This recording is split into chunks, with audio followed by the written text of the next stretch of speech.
it's been a little bit surreal because I used to watch her on TV running the Millrose for Wisconsin, and I see her like racing overseas and making teams. So it's really cool that I get to line up next to her and learn from her.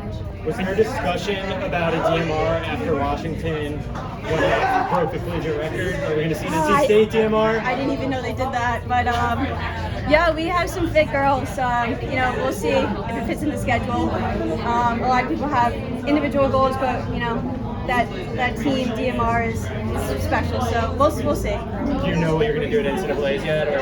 I don't even know what I'm doing at conference, if I'm being honest. Coach said get through today, and then we'll talk about it. You beat Elise, right?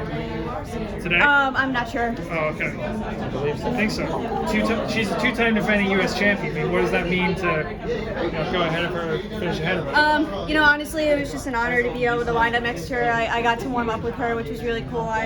She's definitely one of the athletes I look up to most. So, yeah, it was really cool just being able to line up and say I raced against her. Yeah.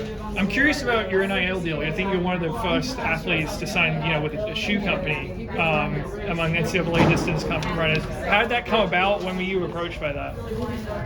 You know, it's new for everyone. I think we're still trying to learn while I'm going through the process, but yeah, I'm kind of just building relationships, and you know, it's cool that the rules are changing, giving me an opportunity. So it kind of feels like I'm making history being one of the first college athletes to sign with a big shoe company.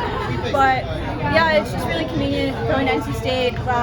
You know, our coaches are, you know, loyal to Adidas. Hennis ran for them, so it's just easy. They help me out. Just being a student athlete is just really time consuming. So yeah, it's just cool, but I'm still learning as we go. Did you have any other shoe companies reach out to you about that sort of arrangement?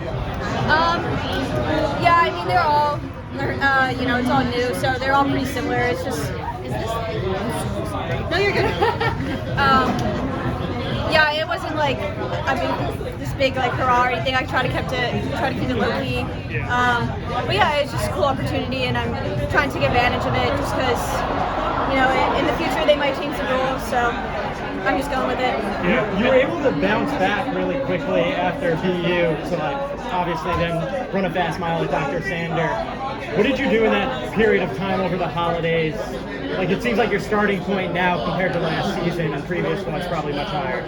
Yeah, I wasn't super happy with my race at BU. I think just the, you know, NCAA's was really hard, taxing physically and emotionally. It was a long season, so I think after that 5K, we kind of realized like I need to take a step back. So went home, relaxed. Thanks, Emily. Took some time off, and I think that's what I needed to be able to run fast in the mile and 3K. Another question about the NIL. You're already racing in Adidas gear. Like, do you have to make any appearances for them, or like, what does it entail, like, in terms of like, do you have any other duties you got to fulfill for them? Yeah, obviously I can't just do nothing, and they pay me. It's against the rules. So yeah, there's a commitment that comes with it. You know, posting on Instagram, doing things, but yeah. Okay, the captain girls, what did they say anything to you about that kind of memorable after the race? And I mean, Alicia last time and now this time, is there something they said that could kind of carry with you?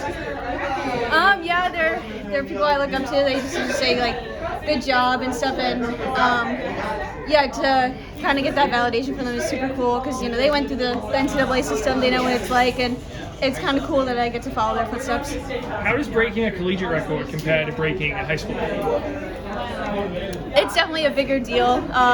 You know, every time you climb the ranks and whatever level you're competing at, it's just bigger and bigger. So yeah, it's cool. The high school ones were fun and all, and it set me up well for college. But you know, when you break these records, it's kind of like names you know. So, and honestly, people that are still competing. So it's cool. Yeah, and to break it by that much, like, and you think you're going to be that much under the record today?